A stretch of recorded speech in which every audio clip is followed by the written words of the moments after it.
Hello friends, ઉદાહરણ number 1 જે અંતર્ગત તમને જમીન પર એક ટાવર શિરોલંબ સ્થિતિમાં છે, શિરોલંબ સ્થિતિમાં હોય અને તેના પાયાથી કેટલા મીટર દૂર કે છે તો કે 15 મીટર દૂર રહેલા જમીન પરના એક બિંદુથી ટાવરની ટોચનો ઉત્સેદક કોણ એટલે કે તમારો સમક્ષિતિજ કિરણ અને દ્રષ્ટિ કિરણ વચ્ચેનો ખૂણો 60 અંશનો બને છે.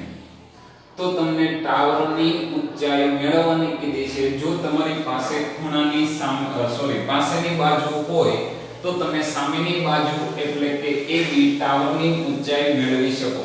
પહેલું તો વર્ણન લખશું કે AB બરાબર ટાવરની ઊંચાઈ h, BC બરાબર ટાવરના તળિયાથી દૂર રહેલું બિંદુ C, તો BC બરાબર 15 મીટર અને C બિંદુ એ ઉત્સેદક કોણ 60 છે. તો ત્રિકોણ ABC માં tan 60 લઈએ. tan 60 એટલે સામેની બાજુ છેદમાં પાસેની બાજુ, AB એટલે ટાવરની ઊંચાઈ h, BC એટલે કે 15.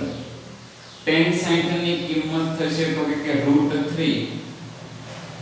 AB એટલે કે ટાવરની ઊંચાઈને h કહી દે, BC એટલે 15. તો ટાવરની ઊંચાઈ આપણને મળે છે 15 √3 મીટર. જો તમારે દશાંશ ચિહ્નમાં જવાબ જોવે તો √3 બરાબર 1.73 વડે ગુણાકાર કરો. જય હિન્દ, જય ભારત.